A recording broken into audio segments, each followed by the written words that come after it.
অনেক জ্ঞান আছে। একজন একটা মেথর আর একটা আতরওয়ালা, দুজনে হেঁটে হেঁটে পাশাপাশি যাচ্ছে। আতরওয়ালা আতর ফেরি করে বিক্রি করে মসজিদে মসজিদে, আর মেথর লোকের ঘরে পায়খানা পরিষ্কার করে। দুজনে গল্প করতে করতে যাচ্ছে। তা বলছে, ভাই তোমার আজ কাজ বাজ কেমন হলো? বলছে, আলহামদুলিল্লাহ, দুটো পরিষ্কার করেছি আজকে, 2400 হয়েছে। আতরওয়ালাকে বলছে, ভাই তোমার কি হলো? বলছে, দুটো জান্নাতুল ফেরদৌস বিক্রি করেছি, 10 টাকা করে, 20 টাকা হয়েছে। গল্প করছে আর কি, তোমার কটা ছেলে মেয়ে এরকম গল্প করছে। তা আতরওয়ালাটা বলছে, এতক্ষণ যখন গল্প করতে করতে এলাম, তাহলে একটু আতর ওর গায়ে লাগিয়ে দিই। নিয়ে ও এখন আতর ফটাম করে বার করে জান্নাতুল ফেরদৌসের গায়ে লাগিয়ে দিয়েছে। ও এরকম টেনেই অজ্ঞান হয়ে গেছে। চিরাম ভালো, এই ভেতরের গায়ে আতর লাগিয়ে বেচারা অজ্ঞান হয়ে গেল। কেন? আশ্চর্য ব্যাপার। নিয়ে এখন এই লোক বিপদে পড়ে এখন আমার টোটো ধরে হসপিটালে নিয়ে গেছে।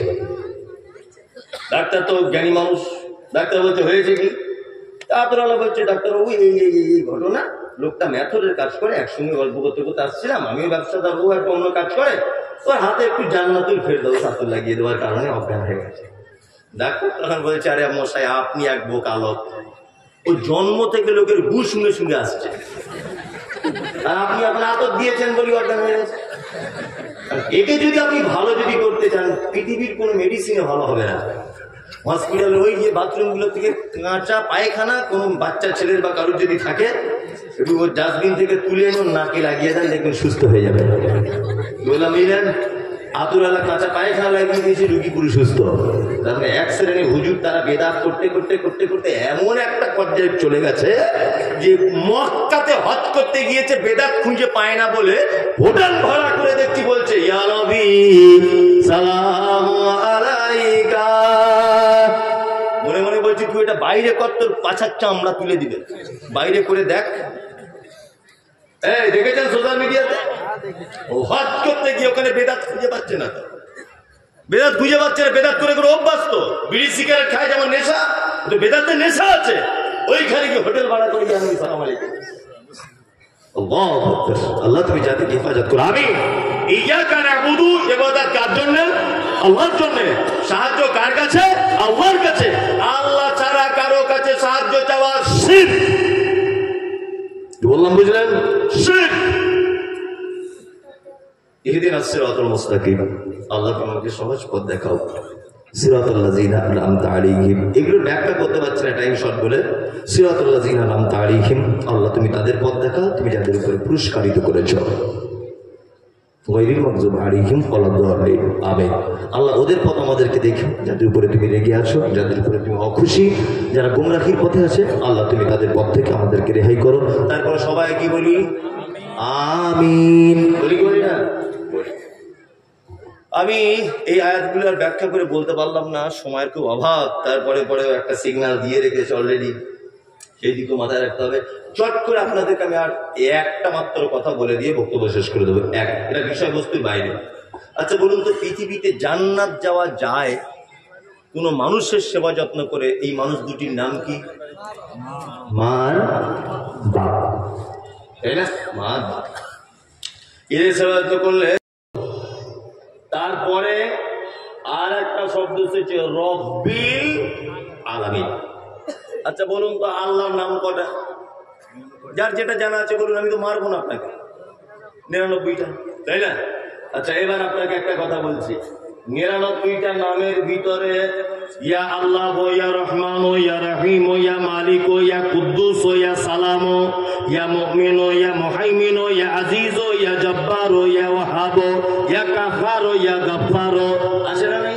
আচ্ছা আচ্ছা বলুন তো, কারো জানা আছে ইয়া রব্ব আছে? একটু জেনে বলুন, আছে? আছে? নাই, নাই, নাই। আর একটা কথা আপনাকে বলছি, এক, আল্লাহর নাম কটা? জি না, ভুল না। আল্লাহর নাম বলছি, শুনুন, আল্লাহর নাম একটা, তার নাম আল্লাহ। ভাই মমতাজুল ইসলাম বক্তা, করে বুঝবেন। ভাই মমতাজুল ইসলাম বক্তা, তা বক্তাটা কি আমার নাম না এটা আমার গুণ? এটা বলুন। আল্লাহর নাম আল্লাহ রহমান, আল্লাহ দয়ালু। কি বললাম বুঝলেন না? উনি দয়ালু, খুব বেশি দয়া করেন। গফুর, উনি ক্ষমা করতে পারেন। জি, উনি আজিজ, খুব জবরদস্ত ক্ষমতাবান, হাকিম, বিচারক, তাই না, ওয়াকিল, এই সমস্ত শব্দগুলো আল্লাহ তাআলার কি গুণবাচক, গুণ আল্লাহ তাআলার। নাম কে? আল্লাহ। আচ্ছা, এইবার আপনাকে একটা কথা বলছি, আল্লাহর নাম আল্লাহ, 99টা নামের ভিতরে রব নেই, আছে? নেই। এবার আপনাকে বলছি, তাহলে রব এলো কোথায়? এটা জানতে ইচ্ছা করে, রব তাহলে এলো কোথা থেকে? আপনাকে এবার আমি বোঝাচ্ছি একটা জিনিস দিয়ে। আল্লাহ রহমান, রহিম, জব্বার, খালিক, মালিক, ওয়াহাব, কাহার, মুহাইমিন, মুমিন, যত নাম আছে আল্লাহ সুবহানাহু ওয়া তাআলা, টোটাল নামের যে গুণ, আল্লাহ সুবহানাহু ওয়া তাআলা রবের ভিতরে সব গুণ ঢোকানো আছে। তার মূল নাম রব। প্রমাণ এই দেখুন, আপনাকে দেখায়। আল্লাহ তাআলা আদম আলাইহিস সালামকে তৈরি করলেন, তৈরি করার পরে কি বললেন? আলাস্তু বিরব্বিকুম, আমি কি তোমাদের রব নয়? এটা বলেছিল কি বলেনি? বলেছে। তাহলে আমাদের কাছ থেকে প্রথম স্বীকৃতি নিয়েছেন আল্লাহ, নিজেকে আল্লাহ বলে না রব বলে? রব। চলে গেলেন, পৃথিবীর প্রথমে জেনে গেলেন। একদম শেষ কবরে প্রশ্ন করা হবে কি? প্রথমে মান রব্বুকা, তোমার রব কে বলো? ওখানে বলা আছে তোমার আল্লাহ কে বলো না। শুধু এই নয়, আপনি সালাত আদায় করবেন, নামাজে দাঁড়িয়েছেন, হাত বেঁধেছেন, আল্লাহু আকবার, আলহামদুলিল্লাহি রাব্বিল আলামিন। এখানে একবার রব হয়ে গেল। আপনি রুকুতে গেলেন, কি দোয়া বলবেন? সুবহানা রাব্বিয়াল আযীম। রুকু থেকে উঠলেন, আবার বলবেন কি? রব্বানা লাকাল হামদ, বলবেন না? আবার সিজদায় গেলেন, কি বলবেন? সুবহানা রাব্বিয়াল আলা। এইখানেও রব। শুধু এই নয়, আপনি দুনিয়াতে কর্মজীবনে বিপদে পড়েছেন, অভাবে পড়েছেন, অসুখে পড়েছেন, যত রকমের আপনার বিপদ থাক না কেন, আল্লাহ কোরআন মাজিদে যত দোয়া করতে বলেছে, বান্দা আমাকে ডাক, প্রত্যেক জায়গাতে আল্লাহ বলে শুরু করা হয়নি, প্রত্যেক জায়গাতে রব বলে শুরু করা হয়েছে। আল্লাহ বলেছে, বান্দা আমাকে ডাক, রব্বানা আতিনা ফিদ দুনিয়া রব্বানা লা তুযিগ কুলুবানা রব্বানা হাব লানা রব্বানা যালামনা আনফুসানা রব্বানা হাব লানা রব্বানা দিয়ে সব জায়গাতে আল্লাহ ডাকতে বলেছে। তার মানে বোঝা গেল আল্লাহর নাম আল্লাহ, তার গুণনাম হচ্ছে সিফাতি নাম রহমান, রহিম, জব্বার, কাহার। এই এতগুলো নাম রবের ভিতরে ঢোকানো আছে, সব রবের ভিতরে আছে। এবার আপনাকে আর একটা মজার জিনিস বলি, রবের বাংলা মানে কি?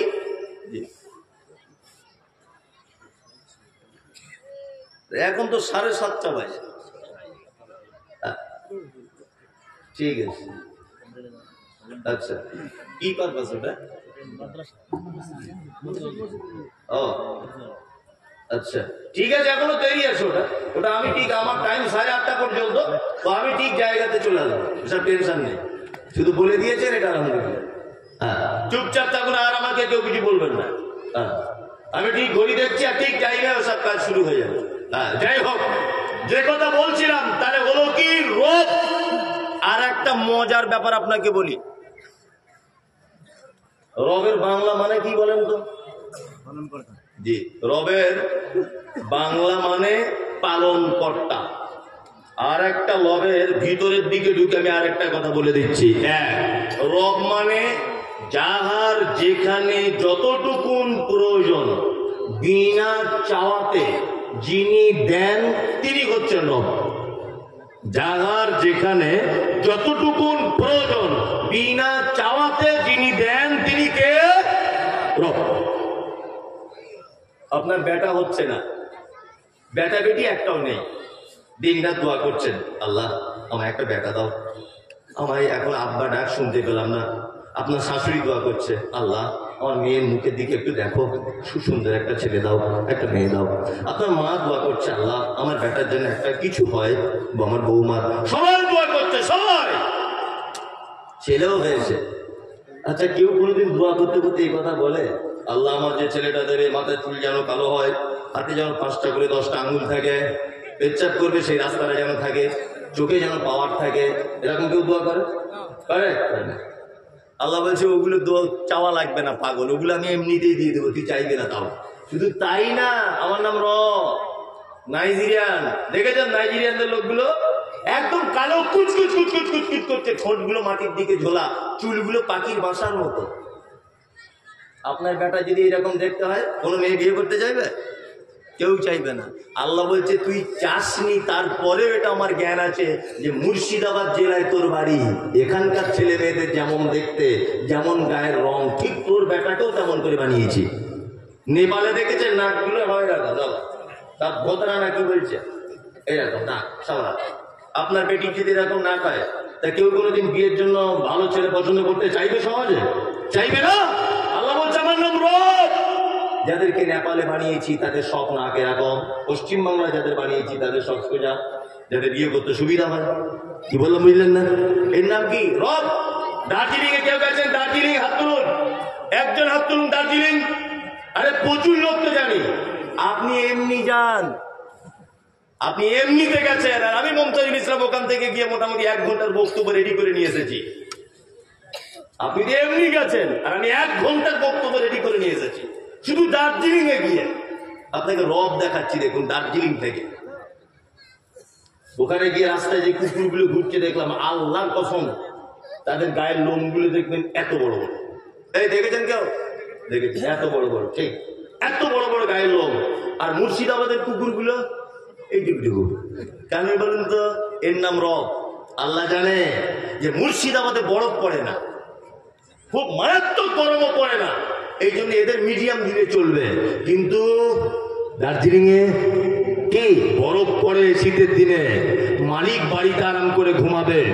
আমি একটা কুকুর বলে প্রাণী তৈরি করেছি, তার তো কম্বল কাঁথা কিছু নাই, ওই জন্য আমি আল্লাহ আগে থেকে কম্বল সিস্টেম দিয়েই ওকে দার্জিলিং এ পাঠিয়েছি। সুবহানাল্লাহ বলুন। কি আশ্চর্য সৃষ্টি! রব যার যেখানে যেটা প্রয়োজন চাওয়া লাগবে না, এমনিতে হয়ে যাবে। মেয়েরা দেখেছেন? মেয়েরা হাঁসের আর মুরগির বাচ্চা কি করে ফোটায়? মুরগির বাজুর তলাতে ডিম দিয়ে দেয়, দিয়ে বাচ্চা বার করে না? হাঁসেরও করে, মুরগিরও করে, না করে। হাঁসের আর মুরগির বাচ্চা একই দিনে বার হয় না, মুরগির 18 দিনে হয়, আর হাঁসের 28 দিনে হয়, 21 দিন থেকে 28 দিন। তা এরা ধরে নেন দুজন একসাথেই জন্ম নিয়েছে, হাঁস আর মুরগি। জীবনে দেখেছেন যে হাঁসগুলো পানিতে নামছে, বলছে টুকটুক টুকটুক করে মুরগির বাচ্চাগুলো নেমে যাচ্ছে পানিতে? দেখেছেন?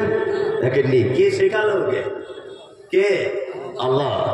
শুধু এই নয়, হাঁসের বাচ্চাগুলো কোনোদিন তার মাকে আবদার করে বলেছে বা বাড়িওয়ালাকে বলেছে যে আমি তো সাঁতার জীবনে কোনোদিন কাটিনি, এক কাজ করো, প্রথম আমাকে সুইমিং পুলে ভর্তি করে দাও, একটু সাঁতার কাটাটা ঠিক করে শিখে নি, তারপরে বড় পুকুরে গিয়ে ঝাঁপ দেবো। ব্যাপার আছে না। আল্লাহ বলছে আমার নাম রব। আমি জানি কার কোন জায়গায়, কোন টাইমে, কোন পরিস্থিতিতে কি লাগবে, এটা চাইতে হবে না, এমনিতেই দিয়ে দেবো। আমার নাম রব। বন্ধুরে আমার, রব তাকে বলে। আর একটা কথা আপনাকে বলে দিই, তাহলে চিনতে ভালো সুবিধা হবে। সুন্দরবন বেড়াতে গেলাম, 3 দিন থাকলাম স্টিমারের উপরে। স্টিমারে শুধু ঘুরছি আর চারিদিকে দেখছি লক্ষ লক্ষ রকম গাছ, গাছের শেষ নাই, কিন্তু একটাও আমের গাছ দেখতে পেলাম না, একটাও লিচুর গাছ নাই, একটাও বেদানার গাছ নাই, একটাও ডালিমের গাছ নাই। আমি নৌকাতে নামাজ পড়ছি, ইমামতি করছিলাম, আর মনে মনে ভাবছিলাম, আল্লাহ কোটি কোটি গাছ তুমি সুন্দরবনের মাটিতে তৈরি করেছ, কিন্তু একটাও কোনো ফলের গাছ নাই, কাঁঠালের গাছ নাই, জামরুলের গাছ নাই, সবেদার গাছ নাই, আমের গাছ নাই। কারণ কি? মনে মনে ভাবলাম, তাই তো আঙ্গুর খাবে তোমার বান্দা, আর তোমার নামের প্রশংসা আদায় করবে। বেদানা খাবে খুব মিষ্টি, তোমার নামের প্রশংসা আদায় করবে।